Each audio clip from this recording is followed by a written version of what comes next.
warahmatullahi wabarakatuh. Balik lagi di channel ini. Kali ini saya akan membawakan seputar pengetahuan tentang sejarah sastra Indonesia periode 1945 sampai 1953. Simak ya.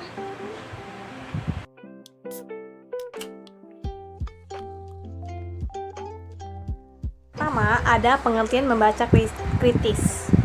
Pengertian membaca kritis terbagi menjadi dua, yaitu membaca kritis secara umum dan membaca kritis menurut para ahli. Membaca kritis merupakan kemampuan mengolah bacaan untuk menemukan makna yang terdapat di dalam bacaan, baik makna tersurat maupun tersirat, yang bertujuan untuk mengungkapkan pendapat, mengomentari, dan memberikan kritik atau masukan. Yang kedua ada membaca kritis menurut para ahli. Menurut Albrecht, sebagaimana dikutip oleh Tringan tahun 1982, membaca kritis adalah sejenis kegiatan membaca yang dilakukan secara bijaksana, penuh tenggang hati, mendalam, evaluatif, serta analitis, dan bukan hanya mencari kesalahan belaka.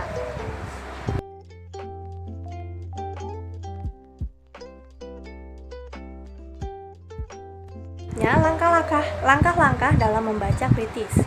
Langkah-langkah dalam membaca kritis antara lain melakukan survei pada isi buku, membuat pertanyaan, membaca, evaluasi, dan meninjau ulang.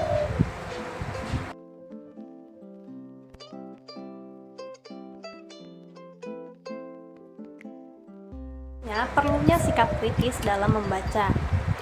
Membantu dalam memahami suatu tulisan dengan menyeluruh. Dengan membaca kritis, kita melatih diri untuk mengenali tujuan si penulis, mengenali bias-bias yang muncul dalam tulisan, dan memahami nada atau arah emosi yang ingin dimunculkan penulis.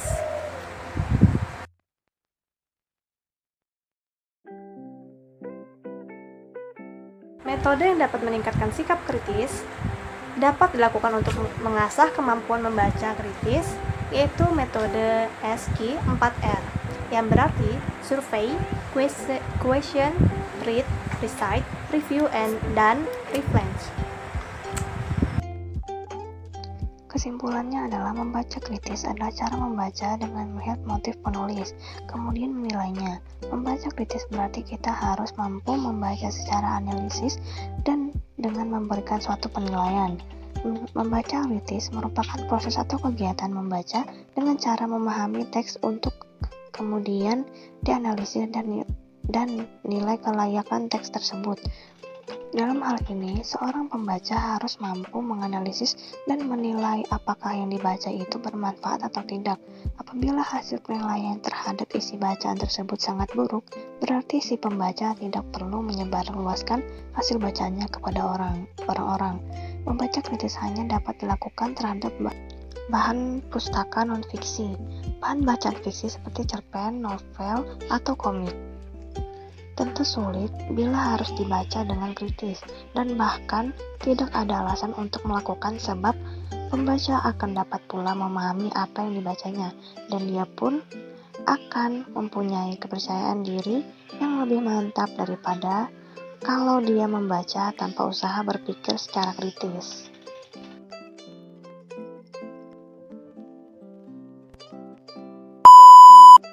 Bagi pembaca kritis, tidak setiap teks mengandung nilai pengetahuan. Pembaca kritis dapat mengidentifikasikan pola-pola pengetahuan pembaca. Dan bagi pembaca kritis, tidak setiap teks mengandung nilai pengetahuan. Pembaca kritis dapat mengidentifikasikan pola-pola. Assalamualaikum warahmatullahi wabarakatuh. Balik lagi di kedengeran. Metode yang dapat meningkatkan sikap kritis. Selanjutnya tentang meningkatkan bagi pembaca kritis. Selanjutnya tentang meningkatkan sikap kritis. Metode yang dapat dilakukan untuk meningkatkan kemampuan membaca kritis yaitu metode SQ4R. Buku import.